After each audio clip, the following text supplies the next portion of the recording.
বহু chairman member প্রার্থী কাদিয়ানীদের কাছ থেকে টাকা নিয়ে তারা নির্বাচন করে।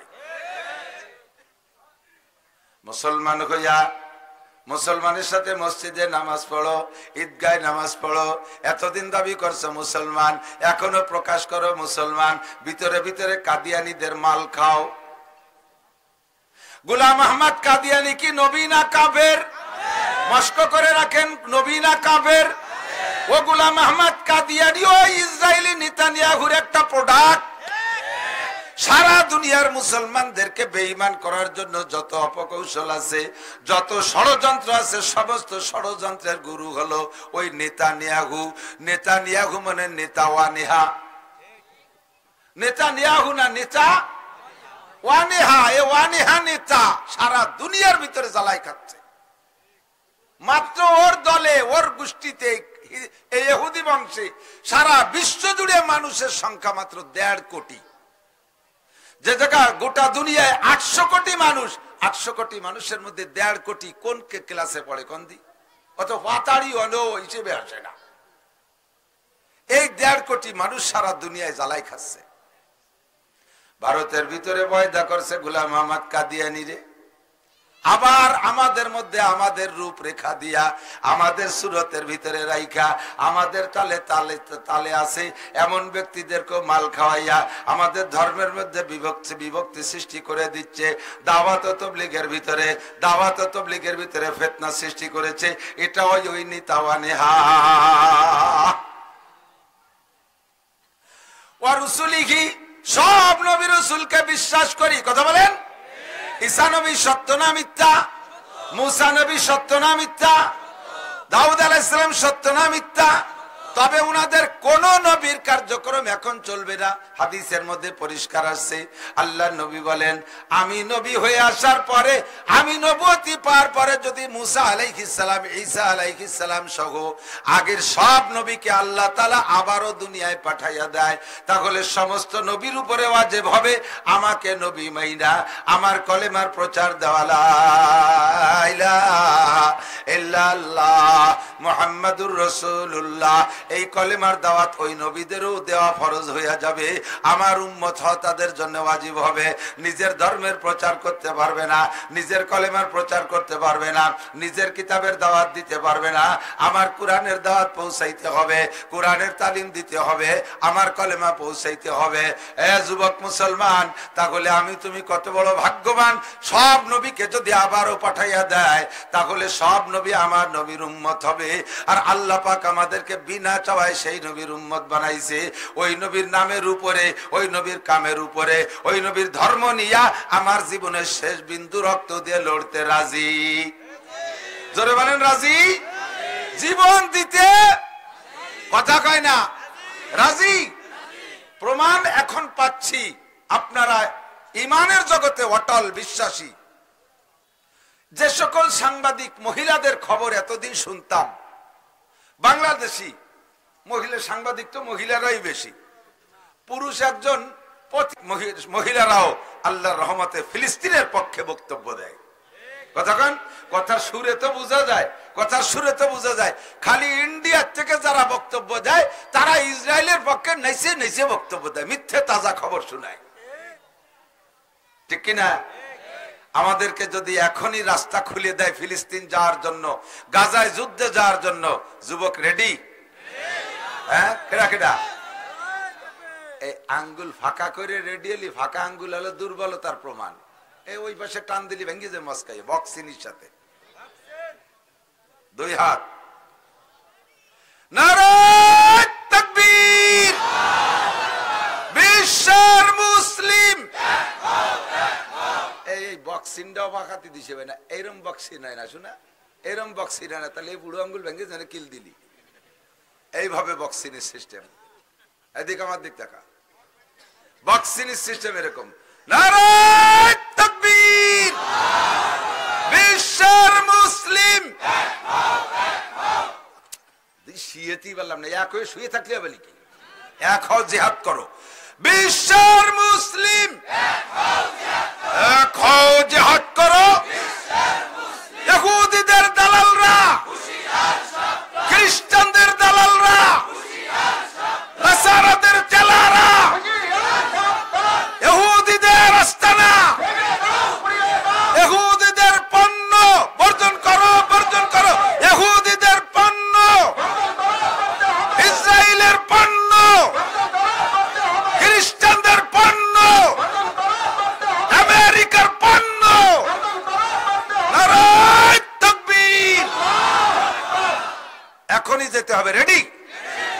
বাড়ি লুঙ্গি আনতে যা লাগবে না, ব্যাগ লাগবে না, সাথে কিছু লাগবে।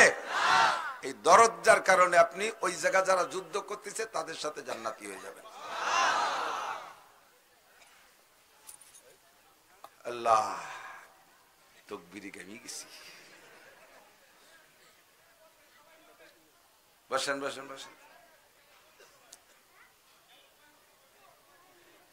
আল মুসলিমুনা কারাজুলিন ওয়াহিদিন।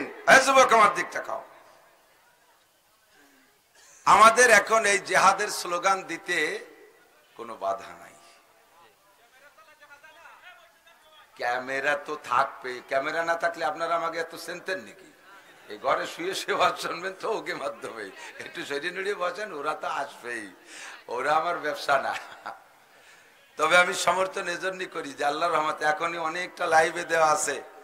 ওই সারা পৃথিবীতে এই টাইমে আল্লাহর রহমতে কম বেশ আমাদের শ্রোতা বসে আছে মোবাইলের সামনে, প্রতিনিয়ত 2টা করে মাহফিল তারা শোনে আমাদের থেকে।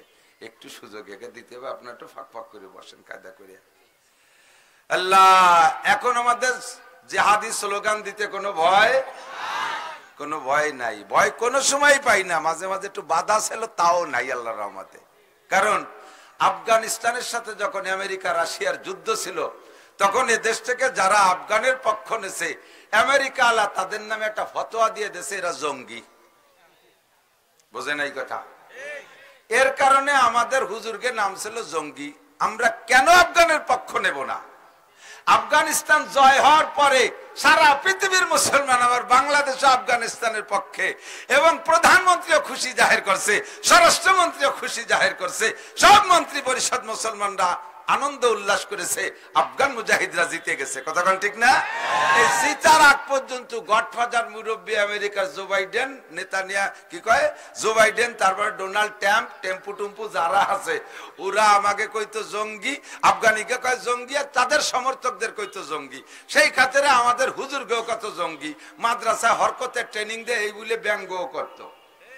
এর কারণে হরকতের ট্রেনিং দিয়ে হুজুরকে ধরিয়ে নিয়ে জেলও খাটাইছে। হরকত সে নেই না, তারকে কি কবে কি কব বুঝবো, কি দিয়ে বুঝবো বুঝি না। মাদ্রাসায় মক্তবে হুজুররা পড়ায় না ছেলেদেরকে, এক জবর এক জের এক পেশকে হরকত বলে, এই পড়ায় না? এই হরকত কারে কয়? এক জের এক জবর এক পেশকে কি কয়? এই পড়ায় মক্তবে। ও কবি সিদ্ধ লেও বোঝে না, কয় যে হরকতের ট্রেনিং আছে। আসলে তো হরকতের ট্রেনিং আছে, না পড়ালি এ ট্রেনিং না দিলি কোরআন শরীফ পড়াবো কি দিয়া? এইভাবে ধীরে ধীরে বহুত মৌলবীরা জেল কাটাইছে। আমরা ছিলাম জঙ্গি, আপনারা ছিলেন যারা আফগানের পক্ষে তারা ছিলেন জঙ্গি। এখন বর্তমানে ফিলিস্তিন আর গাজার পক্ষে যারা, তাদের নামে মহামুরব্বী আমেরিকান জো বাইডেন ফতোয়া দিয়ে দিয়েছে এরা জঙ্গি। ফিলিস্তিনের পক্ষে যারা, বলেন কার পক্ষে? ফিলিস্তিনের পক্ষে যারা, তাদেরকে জঙ্গি বলে। আর ফিলিস্তিনের পক্ষে বঙ্গবন্ধুও ছিল, মাননীয় প্রধানমন্ত্রী জননেত্রী শেখ হাসিনাও ফিলিস্তিনের পক্ষে, বর্তমান আওয়ামী লীগ সরকার ফিলিস্তিনের পক্ষে। কাজেই ফিলিস্তিনের পক্ষে যারা, তাদেরকে যদি জঙ্গি হতে হয়, এতদিন তো আমরা ছিলাম জঙ্গি, এখন বাংলাদেশ সরকারও জঙ্গি। তা আমরা সবাই মিলে জঙ্গি, কাজেই জঙ্গের স্লোগানই হবে, যুদ্ধের স্লোগানই হবে। কোনো ভয়ের কারণ, কোনো বাধার আমাদের, ঠিক কি ঠিক না? আল্লাহ তাআলা কবুল করুক, বলেন আমিন। রসুলিহি, আমার রসুল, বর্তমানে সব রসুলকে মানি। বর্তমানে চলবে কয় রসুল? আরো জোরে, মুহাম্মাদুর রাসূলুল্লাহ সাল্লাল্লাহু আলাইহি ওয়াসাল্লাম আমাদের নবী ও রসুল, ঠিক না? রসুলিহি ওয়াল ইয়াউমিল আখিরি। আর দুনিয়ায় 7টা দিনের সপ্তাহ হয়, শনিবার থেকে শুরু কইরা শুক্রবারে সপ্তাহ শেষ হইয়া যায়। এমন করে ঘুরতে তালে আছে, নাকি মাঝে মাঝে 8 দিনের সপ্তাহ হয়? হ্যাঁ, 8 দিনে হয় নাকি মাঝে মাঝে? কোনো পেছে বসে দিন একটা বাড়িয়ে যায় নাকি কোনোদিন? ফেব্রুয়ারি মাস 4 বছর চলে 28 দিন, মাঝে মাঝে হয়ে যায় 29 দিন, কিন্তু সপ্তাহ কোনোদিন 7 দিনের বেশি হয় না। শুক্রবারে শেষ হয়ে যায়। হঠাৎ করে একদিন মুহররম মাসের 10 তারিখে একটা শুক্রবার হবে, ওই শুক্রবারের পরে আর দুনিয়ায় শনিবার আসবে না। ওর নাম হলো ইয়াউমে আখির, দুনিয়ার দিনের শেষ দিন। ওই দিনটা দুনিয়া ধ্বংস হবে। ইদা ওয়াকাতিল ওয়াকিয়া লাইসা লিওয়াকাতিহা কাযিবা, ও ঘটনা ঘটবে, তার মধ্যে কোনো সন্দেহ আছে? এটাকে বিশ্বাস করা ফরজ। 5 নম্বর ওয়াল কদরি খাইরিহি ওয়া শাররিহি মিনাল্লাহি তাআলা। 6 নম্বর হলো তাকদীরকে বিশ্বাস করি, ভালো মন্দ যাহা কিছু হয় সব আল্লাহর পক্ষ থেকে হয়। কথা বলেন, রোগ দেয় কে, শোক দেয় কে, বৃষ্টি দেয় কে, না দেয় কে, ক্ষমতা দেয় কে, সিনে নেয় কে, সন্তান দেয় কে, না দেয় কে। সন্তান আমাদের দেশে বর্তমানে পীর সাহেবরা সন্তান দেয়, বউ আপনার ছেলে দেয় পীর সাহেব। সুবহানাল্লাহ, একটু ক্ষতি হবে না? কি বিল্লাহ,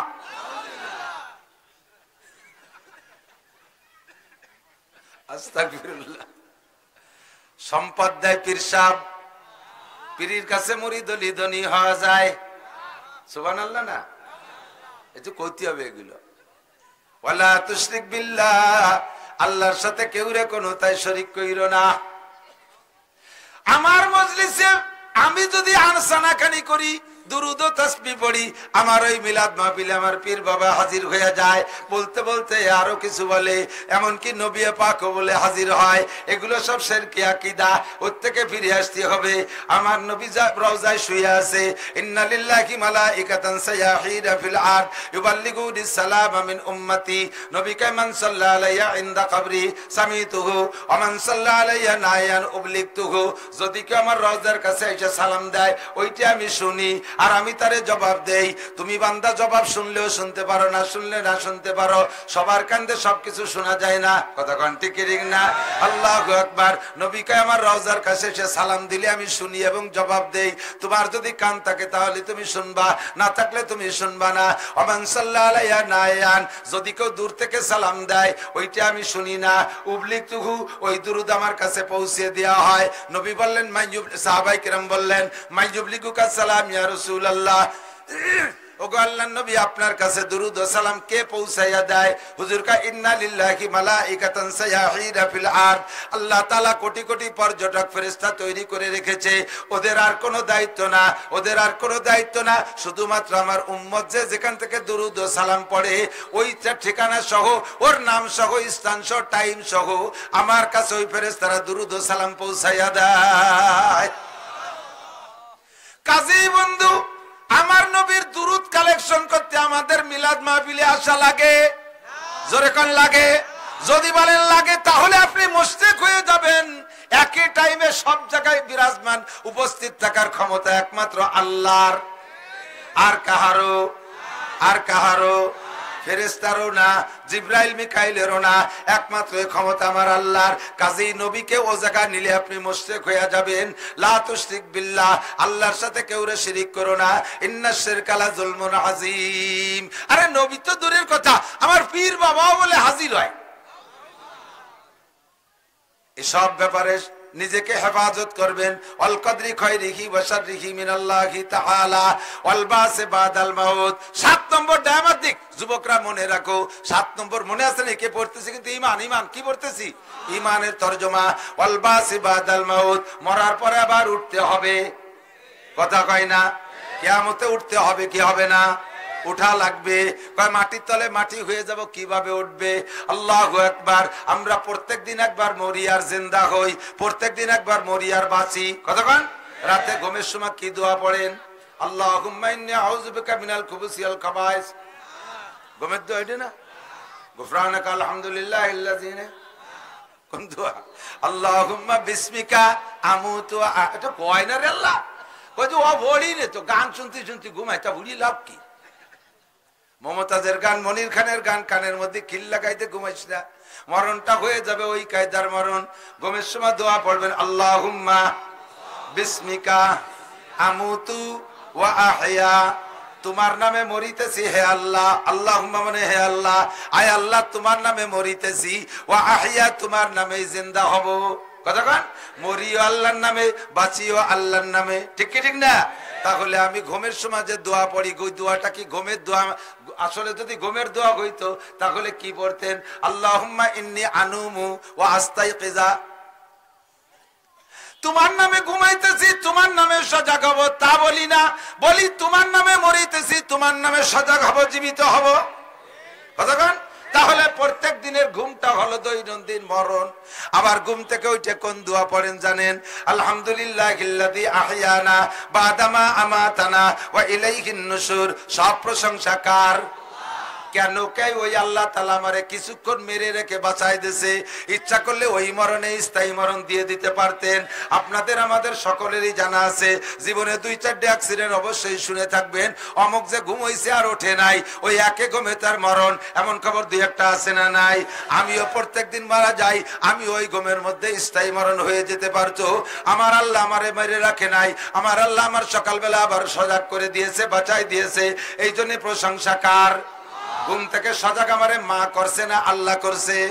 ঘুম থেকে ও সজাগ আমারে উস্তাদ করছে না আল্লাহ করেছে? আরে কেউ করতে পারে না, একমাত্র আল্লাহ করেছে। আমারে মরণের পরে বাঁচাই দিয়েছে আল্লাহ। যে আল্লাহ তাআলা দৈনন্দিন একবার মেরে আবার বাঁচাই দেয়, ওই আল্লাহ তাআলা স্থায়ী মরণের পরে আবার কিয়ামতে বাঁচাইতে পারবে কি পারবে না? ওটা আপনি ওই দুয়ার সাথেই বলে দিয়েছেন, ওয়া ইলাইহিন নুশুর। যেমন আজকে ঘুম থেকে উঠাই দিলেন, ওই রকম স্থায়ী মরণের পরে হাসরের মাঠে আবার আল্লাহ উঠাইতে পারবে। বিশ্বাস আছে? এই 7টায় বিশ্বাস আছে? তাহলে আপনার নাম হইছে মোমেন। কোন আলহামদুলিল্লাহ বলেন, আলহামদুলিল্লাহ। আপনার নাম হয়ে গেছে মোমেন। মোমেনের খাতায় না ইমানের খাতায়, ইমান আইনা যদি মোমেনের খাতায়। সাথে আরেকটা কথা কই যে দিক তাকান, এই 7টারে বিশ্বাস করেন কিন্তু মুখে বলেন নাই কোনোদিন, তাহলে আপনি মোমেন হতে পারবেন না। লা ইলাহা ইল্লাল্লাহ মুহাম্মাদুর রাসূলুল্লাহ অন্তরে বিশ্বাস করেন, জবানে পড়েন নাই, মোমেন হইতে পারবেন না। লা ইলাহা ইল্লাল্লাহ মুহাম্মাদুর রাসূলুল্লাহ দিয়া আপনি মোমেনের খাতায় নাম লেখাবেন। মোমেনের খাতায় নাম লেখানোর সাথে সাথে আপনার জন্য বিশাল একটা ইনাম এসে গেছে। শুধু মোমেনের মাদ্রাসায়, মুমিনের মাদ্রাসায় ঈমান দিয়ে নাম লেখানোর সাথে সাথে এই দুনিয়ার মতো 11টা দুনিয়া সমপরিমাণ জান্নাতের ভিতরে বিশাল জায়গা আপনার নামে দলিল হয়ে গেছে। তবে জায়গাটা ফাঁকা, ওর মধ্যে কিছু নাই, গাছপালা ঘরবাড়ি কিচ্ছু নাই, একেবারে চিটিয়াল ময়দান। আমাদের বাংলাদেশের দক্ষিণ পাশে বঙ্গোপসাগরের পরে 37,000 বর্গ মাইল একটা শহর জাগছে, সাথে সাথে 50-60টা বিল্ডিং নিয়ে জাগছে। কথা কয় না? ওই শহরের উপরে বিল্ডিং সহ উঠছে না, একেবারে ফাঁকা সাদা শহর। তুমি লা ইলাহা ইল্লাল্লাহ মুহাম্মাদুর রাসূলুল্লাহ পড়ার সঙ্গে সঙ্গে এরকম ফাঁকা একটা শহর তোমার জন্য জান্নাতে দলিল হয়ে গেছে। কন্যা সুবহানাল্লাহ। কয় অত জায়গায় যে কি করব, করা লাগবে না কিছু। প্রাচুর্যের একটা মজা আছে। একজন মানুষের 5টা-7টা সন্তান নিয়ে মাত্র 4-5 বিঘে জমির ফসল হলেই হয়ে যায়। কতক্ষণ? 4-5 বিঘে জমির ফসল হলে হয়ে যায়। কিন্তু লোকটা জমি পায় আর কেনে আর কেনে, 200 বিঘের মালিক হয়ে গেছে। এত জমির ফসল তো তার লাগে না, এত জমি কিনে জায়গা দখল করো কেন? প্রাচুর্যের একটা মজা আলাদা, প্রাচুর্যের একটা মজা আলাদা। অনেক হইলে স্বাদ বেশি লাগে। আকিস সাহেব একটা ইন্ডাস্ট্রি হইলে বংশ ধরে জীবন ভরে চলতে পারে। 42টা ইন্ডাস্ট্রিজ কেন বানাইছে? আধিক্যের একটা স্বাদ আলাদা। আল্লাহ কাছে ছোট্ট একটা রুম দিলে বেহেশতের মধ্যে, তাতেই তোমার যথেষ্ট। কিন্তু অনেক দিলে তুমি একটু বেশি খুশি হবা। এই জন্য সবচাইতে ছোট জান্নাত দেবে তাকে এই দুনিয়ার মতো 11টা দুনিয়ার সমপরিমাণ জায়গা। এবার ওই জায়গা তো ফাঁকা, ওই ফাঁকা জায়গায় কি আর করার আছে? ওর মধ্যে কোনো মজা নাই। কয় ওই জায়গা কিছু করে যেতে হবে দুনিয়ার থেকে যা করবা ওইটা ওই জায়গা তৈরি হতে থাকবে। এই দুনিয়ার কর্মের নাম হলো ইসলাম। দুনিয়ার কর্মের নাম ইসলাম। যাহা করবেন ওইটার নাম ইসলাম। টুপি পরবেন ইসলাম, দাড়ি রাখবেন ইসলাম, পোশাক সুন্নতি পোশাক ইসলাম, পাগড়ি পরবেন ইসলাম, নামাজ পড়বেন ইসলাম, রোজা রাখবেন ইসলাম, তিলাওয়াত করবেন ইসলাম, জিকির করবেন ইসলাম, মসজিদ করবেন ইসলাম, মাদ্রাসা করবেন ইসলাম। একবার পড়বেন লা ইলাহা ইল্লাল্লাহ মুহাম্মাদুর রাসূলুল্লাহ, 4000 নেকি আপনার আমলনামায় লেখা হইয়া যায়। সুবহানাল্লাহ। কোন নাই ছবি এক্ষুনি একটা গাছ ওই ফাঁকা জায়গা লেখা হয়ে গেছে সুবহানাল্লাহ লাগানো, আরেকটা লাগানো হয়ে গেছে, আরেকটা লাগানো হয়ে গেছে। ও ফাঁকা জায়গা ভর্তি তালেই আছে। তাহলে রাতভর গাছ লাগাবো নাকি? একবার পড়েন বিসমিল্লাহির রহমানির রহিম। কুল হুয়াল্লাহু আহাদ আল্লাহুস সামাদ লাম ইয়ালিদ ওয়া লাম ইউলাদ ওয়া লাম ইয়াকুল লাহু কুফুয়ান আহাদ। আল্লাহর কসম এক্ষুনি আপনার ওই ফাঁকা জায়গায় 4 তলা একটা দালান হয়ে গেছে। ওই ফাঁকা জায়গাটারে বিল্ডিং দিয়ে গাছপালা দিয়ে ভরতে হবে। ও জায়গা যাওয়ার পরে ভরলি কোনো কাজ হবে না। আল্লাহ নবী বলেন ইজা মাতাল ইনসান ইনকাতান হু আমালুহু, আরে মরণের পরে কোনো ইবাদত নাই। আজকের নাম ঈমান না, কালকে কিনলে ঈমান ছিল। জুবাইদা কালকে কিনছে, ও পেয়ে গেছে। আমানতু বিল্লাহ, আল্লাহু আকবার, যালিকাল কিতাবু লা রাইবা ফীহি হুদাল লিল মুত্তাকিন আল্লাযীনা ইউমিনুনা বিল গায়ব। না দেখে বিশ্বাসের নাম হলো ঈমান। কথা বলেন, না দেখে বিশ্বাসের নাম কি? ঈমান। জান্নাতের মধ্যে গাছ লাগাইবেন, বিশ্বাস করেন দুনিয়ায় বৈশা কবর আযাব আছে, কবরে শান্তি শাস্তি আছে, এগুলো সবই বিশ্বাস করি। কথা বলেন, বিশ্বাস করি। ও দোস্ত, এখন প্রত্যেকটা আমল দিয়ে জান্নাতের ভিতরে আপনি বালাখানা তৈরি করবেন, গাছ লাগাবেন, ওর ভিতরে সবকিছু করবেন। এই আমলের নাম হলো ইসলাম। যদি আপনার ঈমান থাকে, আমল মোটেই না থাকে, একটা ক্রিটিক্যাল কথা, যদি আপনার ঈমান থাকে, আল্লাহকে বিশ্বাস করেন, গভীরভাবে বিশ্বাস করেন, সাতটা সাকারে বিশ্বাস করেন, তাহলে আপনার ঈমান আছে। নফসের দুকায় পড়া, শয়তানের প্রেমে পড়ে, আড্ডায় পড়ে, জগতের মোহে পড়ে, নামাজও পড়েন না, রোজাও রাখেন না, হজও করেন না, যাকাতও দেন না, ফরজ ওয়াজিব কিছুই করেন না, শুধুমাত্র আপনার ঈমান আছে সাতটা, অন্তরের মধ্যে সামান্য একটু বিশ্বাস আছে। এই বিশ্বাসের বদৌলতে আপনি কিয়ামতে জান্নাতে যাইবেন। হাজার হাজার লক্ষ লক্ষ কোটি কোটি বছর আমলের ত্রুটির কারণে, আমলের অভাবের কারণে, গুনার কারণে কোটি কোটি বছর জাহান্নামে পোড়ার পরে অবশেষে ঈমানের বদৌলতে অবশেষে আপনি জান্নাতে যাবেন, অবশেষে জান্নাতে যাইবেন। জোরে কন্যা সুবহানাল্লাহ। তবে এই অবশেষের মানে যে বেহেশতে যাওয়ার পরে সপ্তাহখানিক পরে বেহেশতে শেষ, তা না। ঢুকার পরে তেবারনা দিয়ে অনন্তকাল, তার কোনো শেষ। তবে তার আগে এই ইসলাম ত্যাগের কারণে, ইসলামের আমল না থাকার কারণে কোটি কোটি বছর আপনাকে জাহান্নামে পোড়া লাগবে। তবে দোস্ত, যদি আপনার ঈমান না থাকে, আর একটা কথা, এদিক তাকান, ক্রিটিক্যাল কথা, যদি আপনার ঈমানের মধ্যে ত্রুটি থাকে, ঈমান যদি কোনো দিক দিয়ে বের হয়ে যায়, ঈমান যদি আপনার লিক হয়ে যায়, তাহলে আপনি হাজারো ইসলাম দিয়া এক সেকেন্ডও জান্নাতে যাইতে পারবেন না। টুপি পরে কাজ হবে না, দাড়ি রেখে কাজ হবে না, নামাজেও জান্নাতে যেতে পারবেন না, রোজা রেখে জান্নাতে যাইতে পারবেন না, জীবন ভরে তিলাওয়াত করে জান্নাতে যাইতে পারবেন না, বড় আলেম হয়ে জান্নাতে যাইতে পারবেন না। যদি আপনার আমলটা, ঈমান ঠিক না থাকে, ঈমান যদি লিক হয়ে যায়, তাহলে কিন্তু আপনার সব শেষ হয়ে যায়। এদিক তাকান, আমার দিক তাকান, ঈমান এবার বের হয়ে যায়। খেয়াল করতেছেন আপনারা? ঈমান ধরে রাখতে জন্য পূর্ণ বডি ঠিক থাকতে হয়, আর ঈমান বের হয়ে যাওয়ার জন্য পূর্ণ বডি ছিঁড়া লাগে না। যেমন আমি বলি, আমরা এই যে গাড়ি চালাই, টায়ারের ভিতরে টিউব আছে, টিউবের মধ্যে হাওয়া দেই না? টিউবটা পরিমাণ মতো ফুললে, হাওয়া দিয়ে পরিমাণ মতো ফুললে, তাহলে গাড়িটা চলে। এই পুরো হাওয়া টিউবের মধ্যে ধরে রাখতে হলে টিউবের পুরো বডি ভালো থাকতে হবে না? তার চাইতে সহজে আর একটু সহজে বুঝাই। এই যে পোলাপান আজকে দেখেন কি বেলুন কিনছে, গোল গোল বেলুন, ওই বেলুনটার একটা ধারণ ক্ষমতা আছে, এতটুকু হাওয়া বেলুনে সহ্য করতে পারে। ততটুক হাওয়া দিলে বেলুনটা পুরো ফুলে গোল হয়, ঠিক কিনা? পুরো ফুলে গোল হয়। যদি হাওয়া কম থাকে, দেখবেন মুখের কাছে এরকম চিকুন থাকে, সেইটুক দিলে পুরোটা ফুলে গোল হয়। এবার এই বেলুনটারে পুরো ফুলে রাখতে ভিতরে সম্পূর্ণ হাওয়া থাকতে হবে না? আর সম্পূর্ণ হাওয়া ভিতরে থাকতে হলে বেলুনটার সারাগা ভালো থাকতে হবে না? বেলুনটা সারা পুরো হাওয়া ধরে ফুলো থাকতে তার সারাগা ভালো থাকতে হবে। কিন্তু ওই বেলুনের পুরো হাওয়া বেরোয় যাওয়ার জন্য কি সারাগা ছিঁড়া লাগবে? সারাগা ছিঁড়া লাগবে? এক জায়গায় একটু লিক করে দিলি, সুই মাথায় দিয়ে ফুটোরিয়ে দিলি, হাওয়া থাকবে? এখন যদি বেলুনি, সারা বেলুনি কয় হাওয়া বেরোতে পারবি না, যতটুক ফুট হয়েছে অটটুক বেলু হাওয়া বেরোবি, আমরা সারাগা ভালো রয়েছি, অন্য জায়গায় হাওয়া বেরোতে পারবি না, সারা বডিতে যদি স্লোগান দেয়, তাহলে কি ভিতরে হাওয়া সব ধরে রাখতে পারবে? ফুটো হয়েছে হুশ করে সব বার হয়ে চলে যায়, ঠিক কি ঠিক না? আমার আপনার ইমানেরও সেই অবস্থা। নামাজ আছে সুন্দর, রোজা আছে সুন্দর, টুপি আছে সুন্দর, পাগড়ি আছে সুন্দর, তবলিগ আছে সুন্দর, চরমোনাই সুন্দর, মসজিদ মাদ্রাসা সুন্দর, সবকিছু সুন্দর আছে। একটা জায়গা ছোট্ট করে একটু লিক হয়ে গেছে, একটা জায়গা লিক হয়ে গেছে। সেটা হলো এই জামানায় কি অত হালাল হারাম বাইসিয়ে চলে পারা যায়? সব ঠিক, বেলুনের সারাগা ঠিক। এই কথা বলার সাথে সাথে ইমান হইতে হুশ করে বাড়ি চলে গেছে। ইমানের বেলুন লিক, ইমানের বেলুন। আরে নে বাদ দে, এই জামানায় অত পর্দা করে বাড়া যায় নাকি? মুরব্বী, বাড়ির মুরব্বী 75-80 বছরে বুড়ো মুরব্বী, এই মুরব্বী বাড়ির ইমানের বেলুন লিক করে দেয়। এক ছেলে বিয়ে করে আনছে, এই ছেলের বউরে পালকিতে, আগে তো পালকিতে নামাতো, ইদানিং তো গাড়িতে নামায়। এই গাড়িতে ঘরে নেবে কিডা, কয় যে বড় জামাই আনবে। জামাই যাইয়া ওনার বেটার বউরে কোলে করে, শালা বউরে কোলে করে গাড়িতে নামায় আনছে।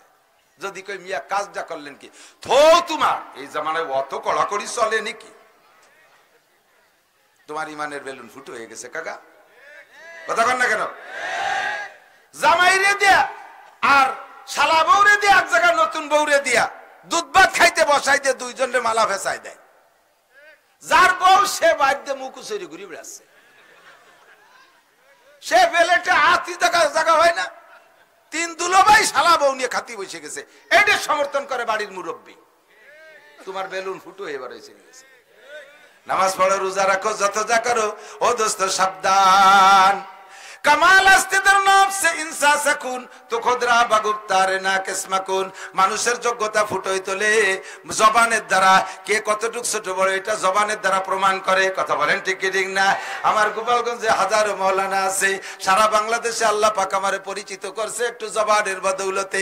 7.5 কোটি বাঙালি নাচছে বঙ্গবন্ধুর পিছনে জীবন দেওয়ার জন্য। তার মাত্র রেসকোর্স ময়দানের একটা ভাষণে জবানের দ্বারা তারে এত দূর করাইছে। আবার মানুষকে সাতবক জমিনের নিচে নামাই নিয়ে যেতে পারে ওই জবানের একটা কথায়। তোমার জন্য জান্নাতের বিশাল এক দাগ জমি দলিল হইছে জবানের একটা কথায়, লা ইলাহা ইল্লাল্লাহ মুহাম্মাদুর রাসূলুল্লাহ। তোমারে মুমিনের খাতায় নাম লেখাইছে জবানের একটা কথা দিয়া। এত বড় জমির মালিক বানাই দিয়েছে। আবার ওই ঈমান লিক হয়ে বের হয়ে চলে যাবে মাত্র একটা দুইটা কথার কারণে। এই জন্য আমার নবী ঈমানকে পাহারা দেওয়ার জন্য খুব শক্ত ভাষায় বলেন, আখলিস দীনাকা ইয়াকফিকাল আমালুল কলিল, আখলিস দীনাকা ইয়াকফিকাল আমালুল কলিল। তোমার ঈমানকে খাঁটি করো, তোমার ঈমান রে পিওর করো, তোমার ঈমান রে পাহারাদারি করো, তোমার ঈমানকে রক্ষা করো, এই তোমার ঈমানকে হেফাজত করো। ইয়াকফিকাল আমালুল কলিল, তাহলে অল্প আমলের দ্বারা জান্নাতে চলিয়া যাইতে পারবা।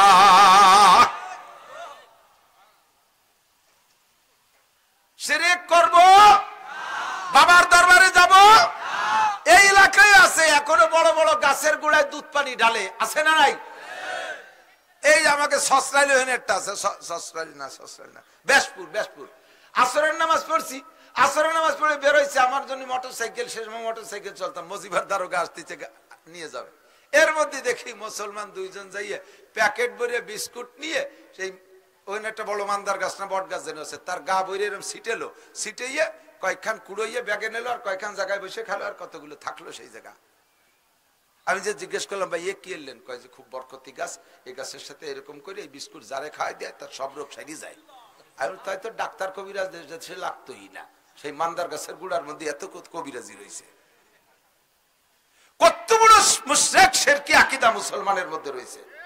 এই জন্য ঈমানকে আগে ফ্রেশ করতে হবে। একমাত্র সর্বময় ক্ষমতার মালিক কে?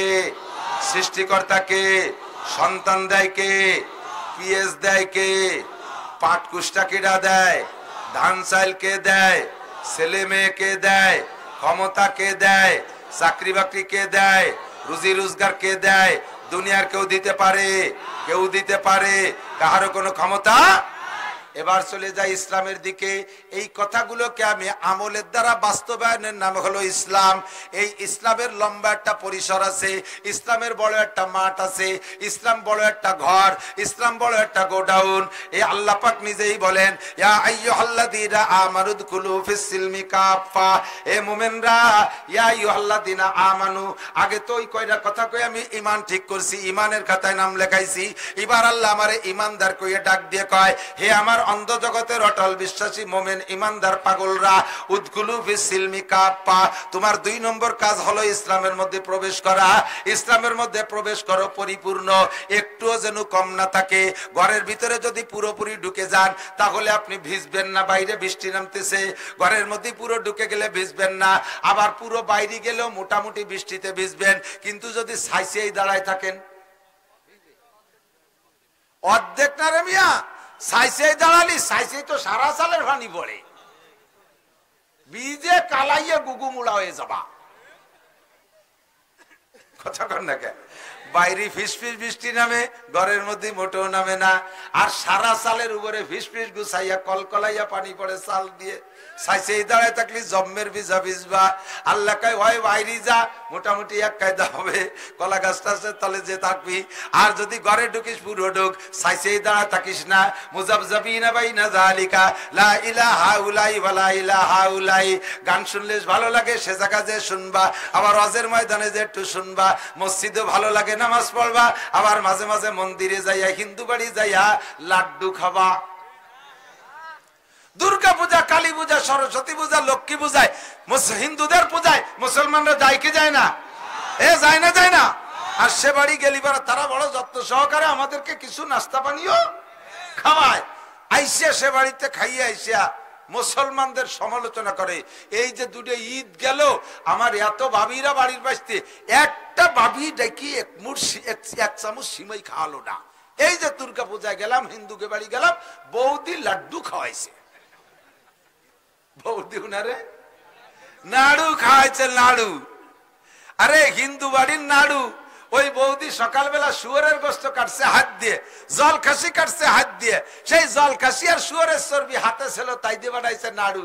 তোরে জল খাসি আর শুয়োরের চর্বি নাড়ুর মধ্যে খাওয়াই দিছে। ও আনা খাইয়া মাদ্রাসায় আসে, আমরা মাটি দিয়ে কুলুক বানাইছি, তার তিনটে দেবো, খাইয়া গিলাস পানি খাইছি। কথা কয় না কে? যুবক, জীবনে আর যাবা?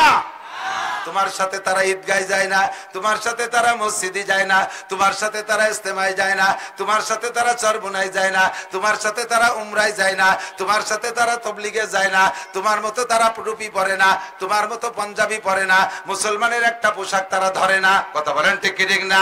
তারা তোমার মতো কোরআন শরীফ পড়া শেখে না।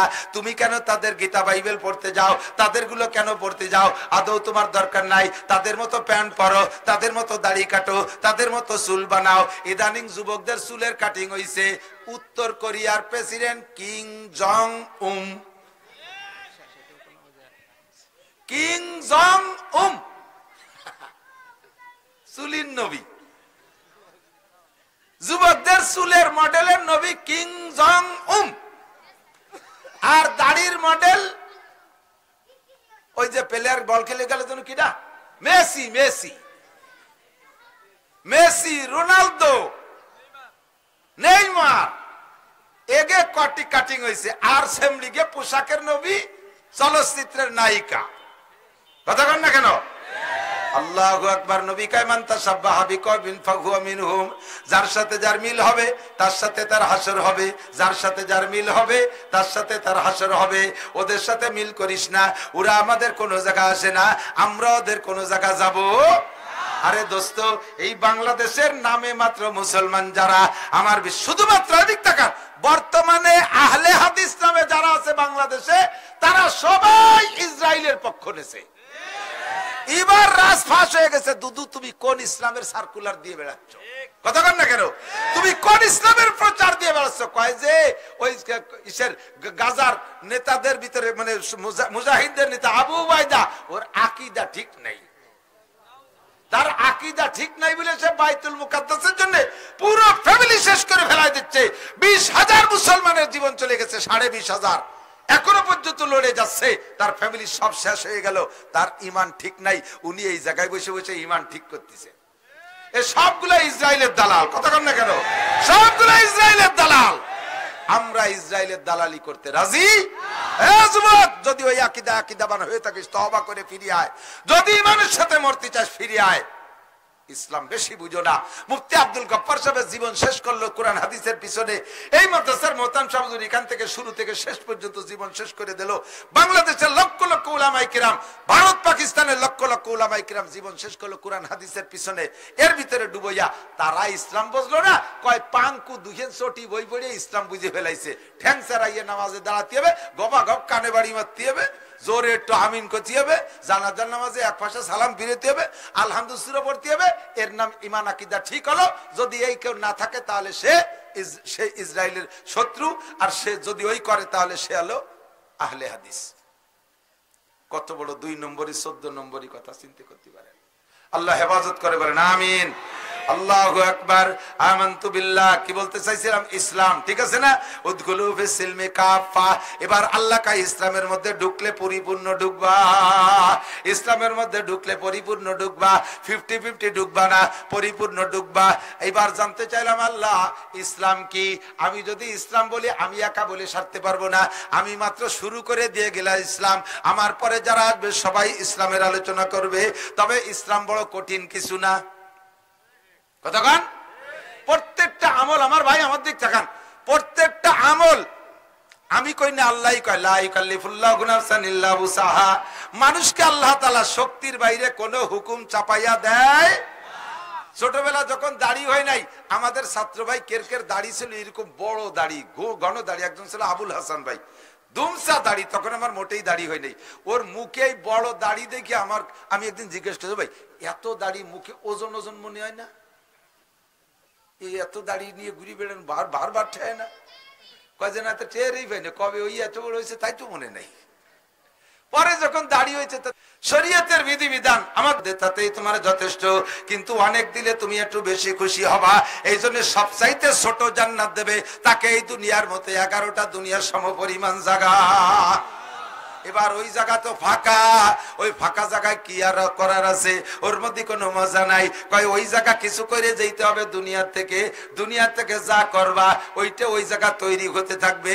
এই দুনিয়ার কর্মের নাম হলো ইসলাম, দুনিয়ার কর্মের নাম ইসলাম।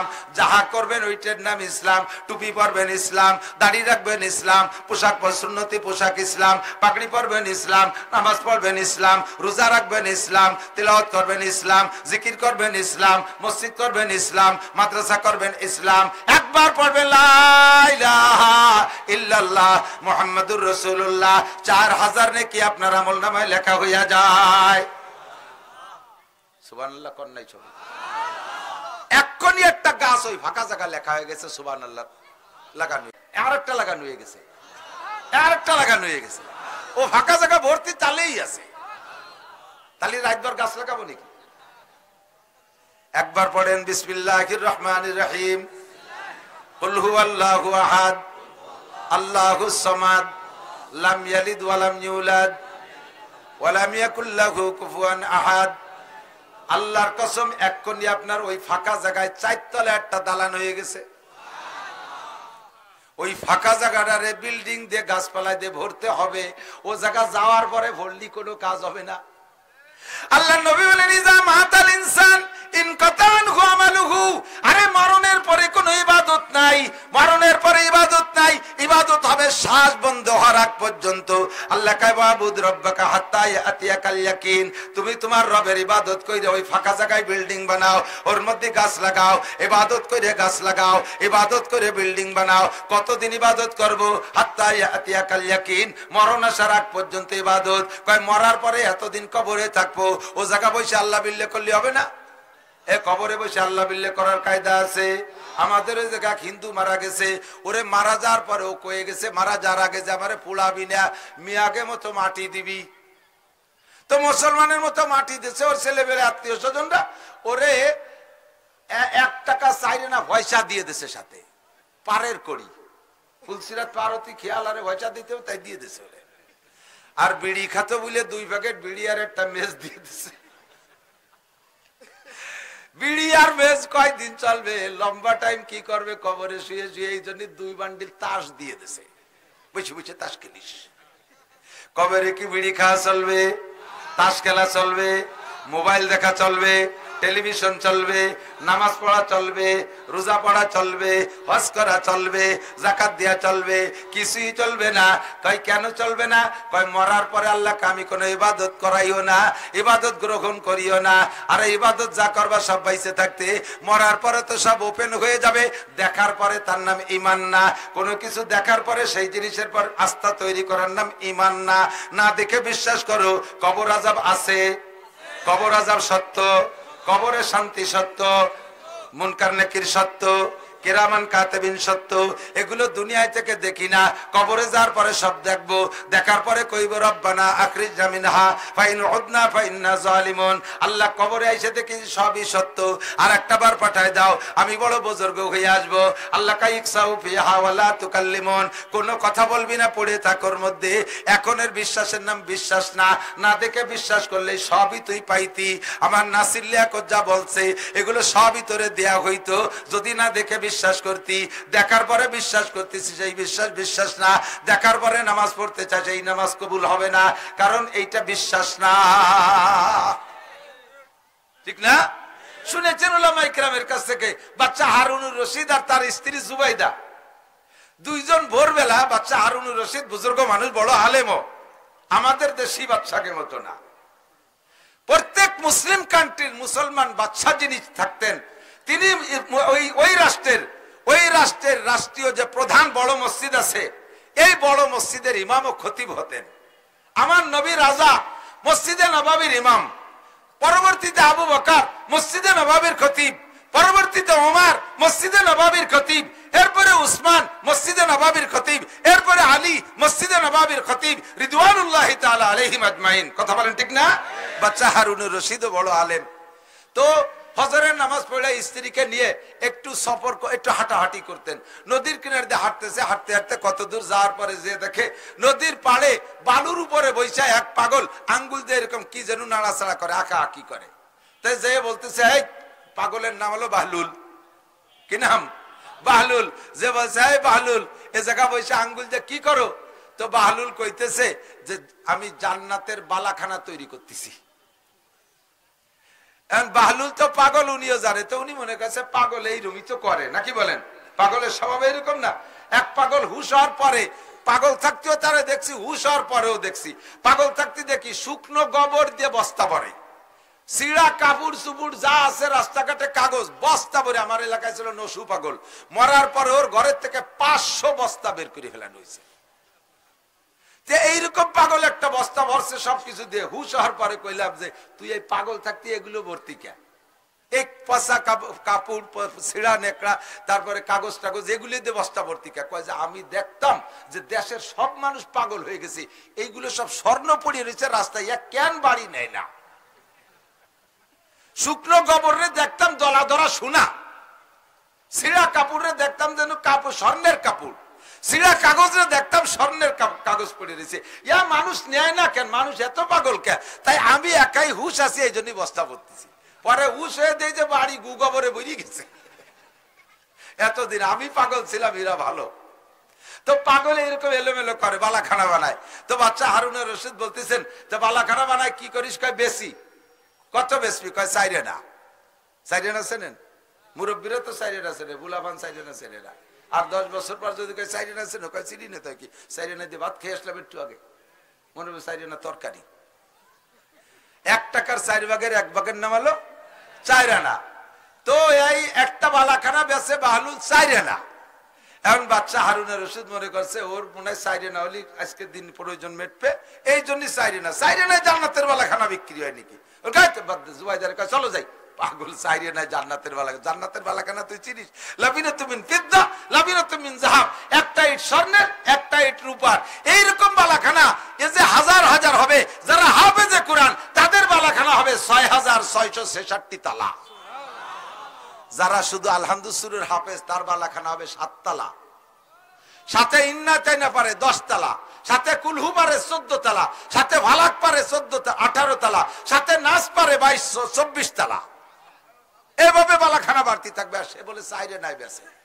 তো জুবাইদা চিন্তা করলো যে কইছি যখন পাগল, তার একটা কিনি। জুবাইদা কইতে তা আমার একটা দাও, বাদশা না নেয় না নিক, আমার একটা দাও। 4 আনায় দিয়ে জুবাইদা একটা কিনছে।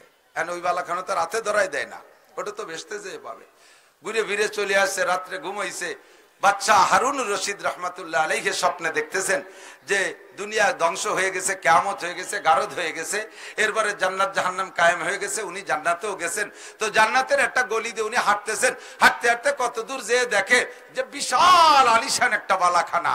ওইটার সামনে যে দাঁড়াইছে, সামনে ফেরেশতা দাঁড়িয়ে আছে। বলছে ভাই এটা কি? কয় এটা জান্নাতি বালাখানা। কয় যে এই বালাখানা এত সুন্দর, হ্যাঁ এটা জান্নাতি বালাখানা। এ বালাখানা কার?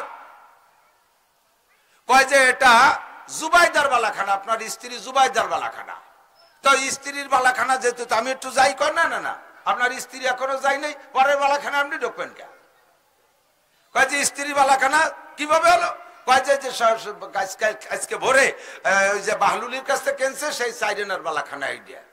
বাদশা ঘুম ভেঙে গেছে, ওরে চলবো না, আমার ঢুকতেও দিল না, ঘুম ভেঙে গেছে। ফজর পর্যন্ত আল্লাহ বিল্লে কইরা ফজরের নামাজ পড়ে স্ত্রীরে না কইয়া আবার চলছে সেই বালাখানা কিনতি। আবার স্ত্রী নিয়ে সেই নদীর পাড়ে যে দেয় যে সেই বাহলুল আবার ওই সে বালির মধ্যে আঙ্গুল দিয়ে আঁকা আঁকি হতেছে। বাহলুল কি করিস? কয় বালাখানা তৈরি করতেছি। কি করবি বালাখানা তৈরি করে? কয় বেচবো। কত বেচবি? কয় যে কত দেবেন? কয় যে তুই চা কত চাবি? কয় যে আজকে আপনি আপনার সারা রাষ্ট্র যদি ধরে আমারে দেন তবু আপনার কাছে আজকে বালাখানা বিক্রি করব না, আপনার কাছে বালাখানা বেচবো না। কেন বেচবি না? কয় যে কালকে যদি বেচ কিনতেন তাহলে সাইরে নাই পাইতেন, কালকে ডালো শুনিয়ে বিশ্বাস করার উপরে আপনি বালাখানা পাইতেন, আর আজকে তো বেচতে ঘুরিয়ে আইছেন দেখিয়ে বালাখানা কিনতে আইছেন। এর মধ্যে জিবরাইল এসে হুজুরকে বলতেছে, হুজুর ও যা পড়তে চাই তার অনুমতি দেন, বেশি কড়া করিয়ে ও ফেরত দিয়ে এটেছিলি দিবে না। কয় যে মোটেই বলবো না, একলি শেষে কি হবে না। হুজুর কয়েকে যা যা যা তুই যা পারিস পড়ি গিয়ে এই দিকটা খান। এই যে হাদিসের ভিতরে আমলের মতানৈক্য না, এই কারণেই আসছে, এরকম বহু কারণ আছে। এই জায়গা ওই সাহাবারে হুজুর নিজে অনুমতি দিয়েছেন যা তুই 2 ওয়াক্ত পড়িয়ে, আর জিব্রাইল তারে হুজুরকে অনুমতি দিতে বলছেন। জিব্রাইলের কি নিজের কোনো ক্ষমতা আছে? তাহলে উপরের থেকে আসছে না, আল্লাহ অনুমতি দিয়েছেন, জিব্রাইল তার নবীকে বলছেন, নবী তাই তারে বলছেন ঠিক আছে তুই 2 ওয়াক্ত পড়িয়ে। এই জায়গা বড় বড় সাহাবা 10 জন উপস্থিত। ওই লোক বাড়ি যে 2 ওয়াক্ত পড়ে আর সবাই 5 ওয়াক্ত পড়ে। এখন সবাইকে এই নামাজ হলো 5 ওয়াক্ত, তুই 2 ওয়াক্ত পড়িস কে? ও কয় যে তোকে 5 ওয়াক্ত তোরা পড় গিয়া, আমারে হুজুর 2 ওয়াক্ত পড়তে কইছে। তাহলে গ্যাঞ্জাম লাগবে কি লাগবে না? নবী এদেরও কইছে 5 ওয়াক্ত আর ওরেও কইলেন 2 ওয়াক্ত, এই হলো ঝামেলা। কথা বলেন। এখন ওর কাছে তোরা 2 ওয়াক্ত ভর্তি কইছে, তোর সাক্ষী আছে? কয় যে সাক্ষী কয়জন লাগবে? 10 জন আছে। বড় বড় 4 জনের নাম কইছে, আবু বকর, ওমর, উসমান, আলী। সেই 4 জনের জিজ্ঞেস করছে উনরা যে হুজুর কি ওরে 2 ওয়াক্ত নামাজ পড়তে কইছে? কয় হ্যাঁ ওরে কইছে। এখন যাবেন কোন জায়গা? হাদিস 2টা সহিহ, কিভাবে মীমাংসা করবেন? স্থানকাল পাত্রভেদে ইসলাম শুরু হয়েছে এক কায়দায়, শেষ হয়েছে আর এক কায়দায়। ওই লোকটার ওই মুহূর্তে যদি চাপ দেয় 5 ওয়াক্তের, ও সব কয়েক ফেরত দিয়ে এটি চলে যাবে। এই জন্য নবী তারে আল্লাহর হুকুমে তারে অনুমতি যে যাও যাও তুমি সহজে 2 ওয়াক্তই পড়ো। কয়েকদিন পড়তে পড়তে তার নামাজের নিশা এসে গেছে, এবার মাগরিবও পড়ে। এরপরে কয়েকদিন পড়তে পড়তে সাহস এসে গেছে, ঈশাও পড়ে। এরপরে শেষ রাত্রে উঠে ফজরও পড়ে। এরপরে ওই লোকটার ফরজ গোসল হলিও শেষ রাত্রে উঠে আর শীতের পানি দিয়ে সব ফরজ গোসল আদায় করে তাহাজ্জুদের নামাজও পড়ে। বাশিরু ওয়ালা তুনাফিরু ইয়াসসিরু ওয়ালা তুআসসিরু, সুসংবাদ দাও, ভাগাই দিও না। সহজ মাসালা বলে দাও, কঠিন মাসালা চাপাই দিও না। সহজ মাসালা শিখাই দিছি, সব সহজ মাসালা শিখাই দিছি। ও দোস্ত, শেষ রাত্রে তাহাজ্জুদ পড়লে আল্লাহ পাক তারে কিয়ামতের ময়দানে বিশাল ফজিলত দিবেন। তার ভিতরে শেষ রাত্রে যারা সজাগ হয়ে তাহাজ্জুদ পড়বে, তারা হাসরের মাঠে মানুষ যখন অজ্ঞান অজ্ঞান ভাব, উন্মাদ উন্মাদ ভাব থাকবে, ওই সময় এই তাহাজ্জুদ পড়নেওয়ালা মানুষগুলো অজ্ঞান হবে না। নবী রাসূল শহীদদের সাথে বিনা হিসাবে জান্নাতে যাবে। কন্যা সুবহানাল্লাহ। এখন শেষ রাত্রি কয়জনে উঠতে পারবো? দিন বইরে পিএস লাগাইয়ে, এরপরে শুলি রে হুজুর জুড়া ফোড়া সব ছেড়িয়ে দেয়, জয়েন্ট পয়েন্ট আলাদা হয়ে যায়। আর তার জন্য টাইনি টুনি ফজরটা পড়তে পারি নাকি, তাই আল্লাহ বিল্লাহের আমাকে আল্লাহ বিল্লাহের দায়িত্ব দিয়ে দিচ্ছে। এই কষ্ট করে দিন বইরে পিএস লাগাইয়া পাট কাটিয়ে শেষে তাহাজ্জুদ আসে না। ঈশা কোনো মতে পড়ি, টাইনি টুনি ফজর পড়ি, তাহাজ্জুদ ওই টাইমে হবে না। কি উপায়? আমাদের উপায় কি? আমরা কিভাবে শেষ আখেরাতে হাসরের মাঠে ওই ফজিলত নিতে পারি? নবী পাক বলেন সহজ মাসালা শিখাই দাও নাসির, সহজ মাসালা শিখাই দাও। ঈশার 4 রাকাত ফরজ, এরপরে 2 রাকাত সুন্নাত পড়ার পরে বেতেরের আগে তুমি তাহাজ্জুদের নিয়তে পারলে 12 রাকাত, না হয় 10 রাকাত, না হয় 8 রাকাত, না পারো 6 রাকাত, না পারো 4 রাকাত, সর্বনিম্ন 2 রাকাত নামাজও যদি তুমি তাহাজ্জুদের নিয়তে পড়া এরপরে বেতের পড়ে শুয়ে থাকো, নিয়ত রাখো শেষ রাতে উঠতে পারলে আবারও পড়বো।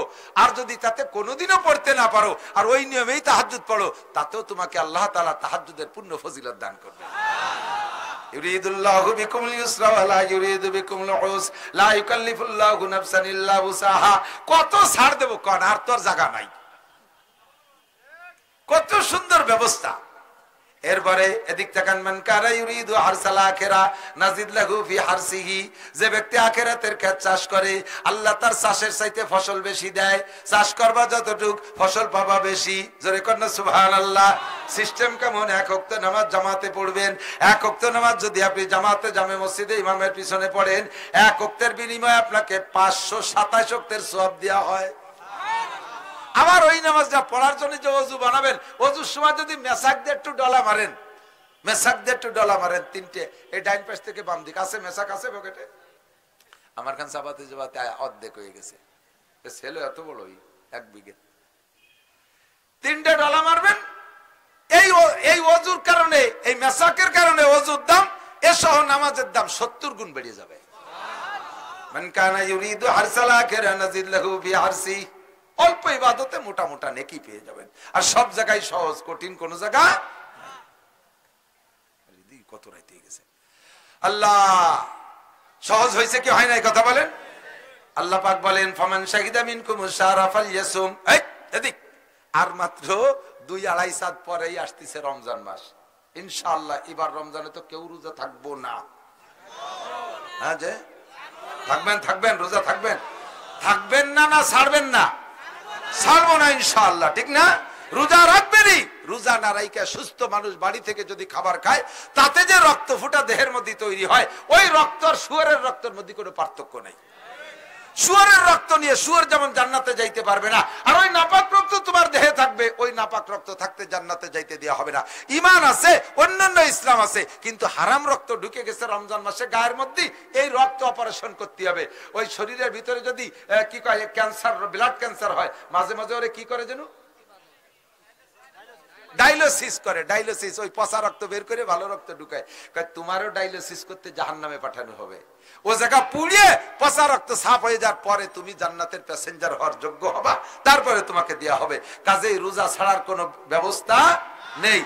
হুজুর আমি তো সিটে গাঙাইছি, সের ইফতারি ঠিক মতো পাচ্ছি না, নাসির হুজুর যেভাবে কলো তাতে রোজাও ছাড়া জানে কি অর্ব কন্তি আল্লাহ। আবার এই যে অসুখ হয়েছে তাতে তো রোজা রাখলি বারা মরিয়েই যায় নাকি কয়া যায় না, আর হুজুর যেভাবে কলো তাতে তো রোজা ছাড়া দেয় না। আল্লাহ কয় যা কয় কোক, তুমি যদি ওয়াইন কুনতুম মারিদান আও আলা সাফারিন ফাইদ্দাতুম মিন আইয়ামিন উখার, তুমি যদি মারাত্মক অসুস্থ হও আর যদি সফরে থাকো, তাহলে তোমার এখন রোজা রাখা লাগবে না। তুমি সুস্থ হইয়া সফর ছেড়ে বাড়ি যাইয়া রমজানের পরে এই রোজাগুলো রেখে দিও। সহজ ব্যবস্থা হয়েছে কি হয় নাই কথা বলেন? আমার আল্লাহ কোন জায়গা চাপায় রাখে নাই, সব জায়গা সহজ ব্যবস্থা রেখেছে। এরপরে যদি বান্দা আমল না করো তাহলে আল্লাহ রিবা করার কি আছে, আমার রিবা করার কি আছে? ইসলামের মধ্যে ঢুকবো পরিপূর্ণ। কথা বলেন। শুরু হলো 1 নম্বরে নামাজ পড়বো তো, নামাজ পড়বেন তো? আল্লাহ সবাইকে তৌফিক দান করে বলেন আমিন। রমজান আসলে রোজা রাখবেন তো? আমার 10টা যুবক, মাত্র 10টা যুবক পাক্কা প্রতিজ্ঞা করো তো, কিয়ামতের ময়দানে নবী পাকের সুপারিশ তুমি পাইবা। আমরাও দোয়া করবো আল্লাহ তাআলা তোমার দুনিয়ায় আখিরাতে কল্যাণ ও কামিয়াবি নসিব করুন। তুমি যারা দাড়ি কাটছো, যারা কেটে ফেলাইছো, এরকম 10টা যুবক প্রতিজ্ঞা করতে পারো যে আমরা আর কোনোদিন দাড়ি কাটবো না। 10টা যুবক প্রতিজ্ঞা করো তো দাড়ি কাটবো না। আল্লাহ আল্লাহ বহুত হয়ে গেছে, 20-30 জন হয়ে গেছে। আল্লাহ এই যারা হাত রয়েছে এই যুবকদের মুখে সুন্নতি দাড়ি স্থায়ী করে দাও। আল্লাহ এদেরকে তোমার রাসূলের রওজা জিয়ারত নসিব করো, মক্কা মদিনা দেখার তৌফিক দান করো, হজ্জে খানায় কাবা নসিব করো, কিয়ামতে তোমার নবীর কাছ থেকে হাউজে কাউসার নসিব করো ইনশাআল্লাহ। প্রতিজ্ঞা ঠিক থাকবে তো ইনশাআল্লাহ? আর সাথে তোমরা নামাজ পড়ে শোনা, নামাজ পড়ো। মাদ্রাসার বিপক্ষে কারা একটু মহব্বতের সাথে হাত দেখান তো? বিপক্ষে তাও দি 20-20 জন বিপক্ষে, অন্য কি আলোচনা শুনে নাই? মাদ্রাসার বিপক্ষে কেউ আছেন? ফিলিস্তিনের বিপক্ষে কেউ আছেন? গাজার বিপক্ষে আছেন? হামাস বাইতুল মুকাদ্দাসের বিপক্ষে কেউ আছেন? আছেন যে সে, আমি কথা শেষ করার আগে যে আটা দেবে বুঝবো যে সে বিপক্ষের। বিপক্ষের জন্য আমি বাছাই করে ফেলতে পারবো অল্পক্ষণের মধ্যে। আজকের এই জায়গা ইশার নামাজ জামাতের সাথে সকলে আদায় করবেন তো? আমি ছেড়ে দিলে চলে যাবে না তো?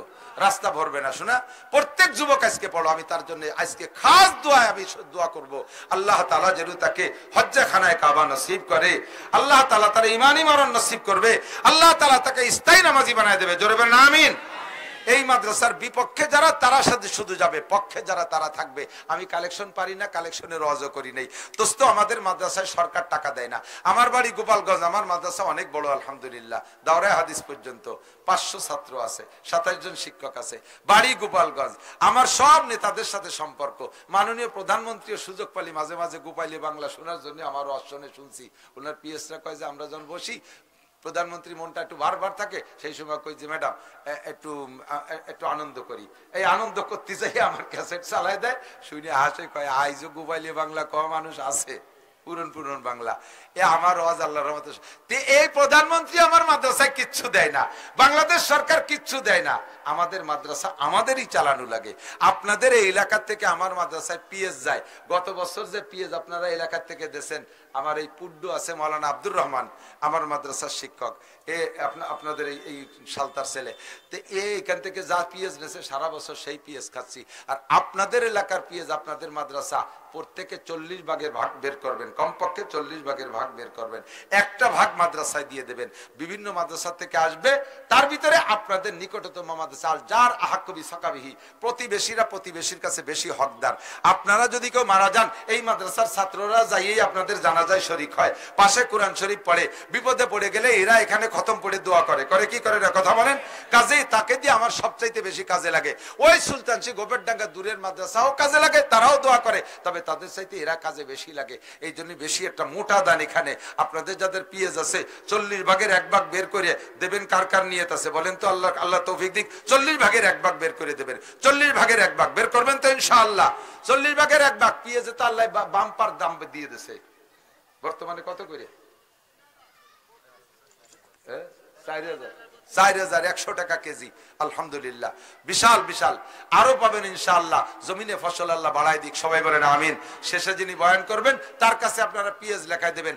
আজকের পকেটে এই মুহূর্তে সবচেয়ে বড় টাকাটা কার কাছে কি আছে? আমার ঠিক টাকা। যারা নিয়মিত নামাজ পড়েন, যারা নিয়মিত নামাজ পড়েন, বলেন তো এখন নামাজ পড়তে ভালো লাগে না ছাড়তে ভালো লাগে?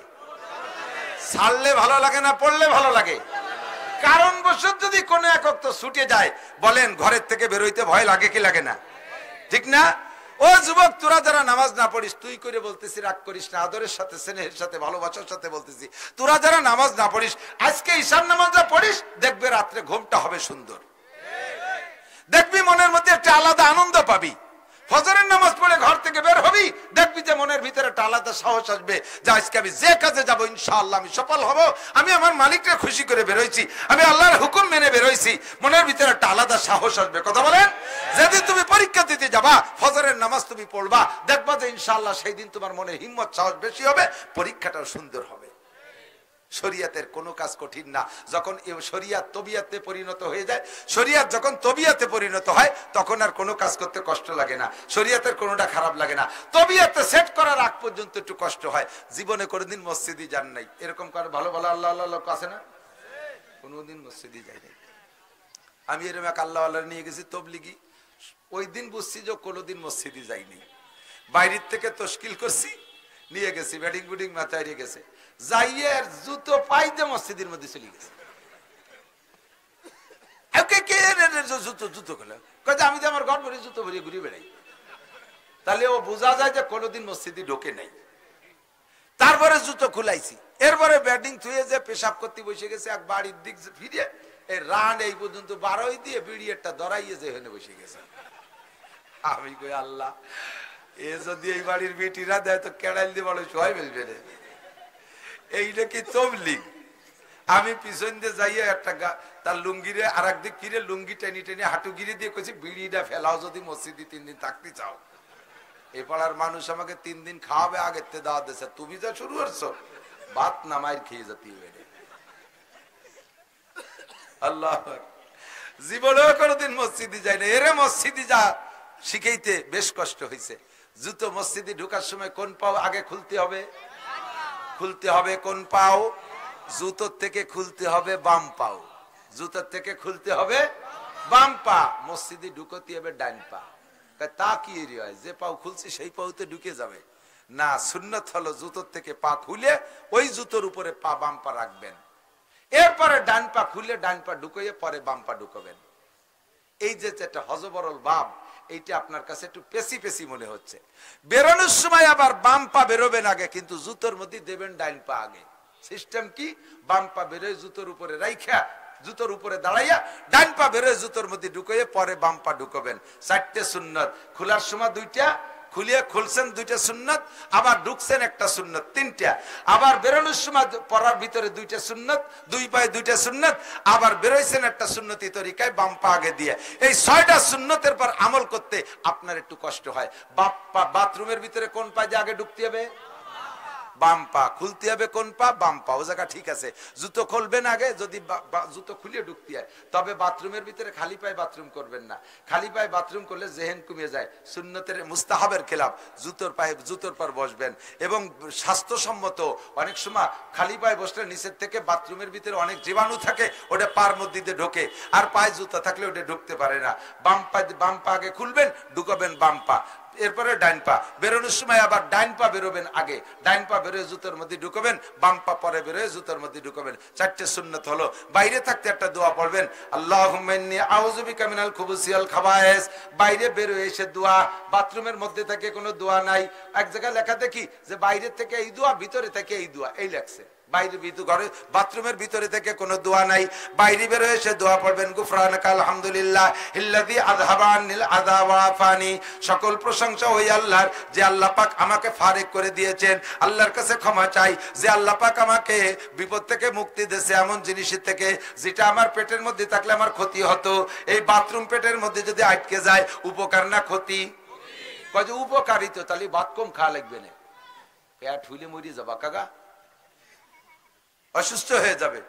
পায়খানা ময়লা, এটা বিষ, বেরোয় দেয়া। উপকার না ক্ষতি? ক্ষতি না উপকার? কাজে এ জায়গা আল্লাহর দোয়া, আল্লাহ শুকর আদায় করবো, ঠিক না? এগুলো সব ইসলাম। এগুলো সব কি? ইসলাম। প্রত্যেকটা সুন্নতের পর আমল করবেন, প্রত্যেকটা সুন্নত কুটিয়ে কুটিয়ে আমল করবেন। এগুলোর নাম হলো আপনার ইসলাম। উদখুলু বিসসিলমা কাফা, যা বলতে চাইছি, লা ইউকাল্লিফুল্লাহু নাফসান ইল্লা উসাহা। শক্তির বাহিরে আল্লাহ কোনো হুকুম চাপায় দেয় নাই। কতক্ষণ? এগুলো যদি আপনার অভ্যাসে পরিণত হয়ে যায়, তখন আর আপনার এই কল্পনা করা লাগবে না সেম কোয়ালিটি অফ মোটরসাইকেল চালানো। আমাদেরকে এদিকে খেয়াল করতে হবে। প্রত্যেকটা যুক্তির সাথে শরীয়তের মাসালা যদি আপনি মিলিয়ে নেন, আরবিতে বলা হয় সুরতে মাসালা। আমরা কিতাব পড়াই, ফিকহের কিতাব, আর ওর সাথে একটা মাসালা বলে একটা বাস্তব উদাহরণ দিয়ে দেই, এরকম সুরতে মাসালা। এই সুরতে মাসালাটাই যুক্তি, এইটাই হলো উদাহরণ। এটা খেয়াল রাখলে পর আপনার মশালাটা মনে থাকবে। শরীয়তের কোন বিধান আমার শক্তির বাহিরে আল্লাহ চাপাইয়া দেয়, ঠিক না? নামাজ পড়তে কি লাগে? অজু লাগে, কি লাগে না? নামাজ পড়তে অজু লাগে না? বিনা অজুতে নামাজ হবে? জোরে কোন হবে? যত বড় শীত হোক, বিনা অজুতে নামাজ হবে? বিনা অজুতে হবে না। আল্লাহ কয়, হে বান্দা, ওয়াইন ইযা কুমতুম ইলাস সালাত ফাগসিলু উজুহাকুম ওয়া আইদিয়াকুম ইলাল মারাফিক ওয়ামসাহু বিরুসিকুম ওয়ারজুলাকুম ইলাল কাবাইন। এই আয়াতের দ্বারা ওযু, তুমি ওযু করে নামাজে যাবা। এখন আপনার যেভাবে আমি কড়াকড়ির সাথে বলছি, বিনা ওযুতি সিজদা দিলি ঈমান নষ্ট হয়ে যাবে, কাফের হয়ে যাবা, সিজদা দিতে পারবা না বিনা ওযুতি। এখন আপনি তো হয়তো আল্লাহ, হুজুর যেভাবে কলো তাতে তো বিনা ওযুতি হয় না, কিন্তু আমারে যে ডাক্তার পানি সুতি নিষেধ করছে, আমি কি করব? আল্লাহ কদি আমারে পানি স্পর্শ করতে নিষেধ করছে ডাক্তার, অজু করা নিষেধ, আমি কি করবো কদি আল্লাহ? আর হুজুর যেভাবে কড়াকড়ির সাথে কইছে তাতে তো বিনিয়োজিত মসজিদের দ্বারেও যাওয়া যায় না, এখন কি করতে পারি? আল্লাহ কাছে যেভাবেই বলুক না কেন, তোমার ও নিয়ে চিন্তা করা লাগবে না। তুমি যদি অসুস্থ হও, লাইসা আলাল মারিজি হারাজুন, রুগীর কোনো মাসালা নাই। ফাতায়াম্মামু সাইদান তাইয়্যিবা, পানির দ্বারেও যাবা না, পাক মাটি দিয়ে তায়াম্মুম করে তুমি নামাজ পড়বা, কোনো সমস্যা নাই। জোরে কর না সুবহানাল্লাহ।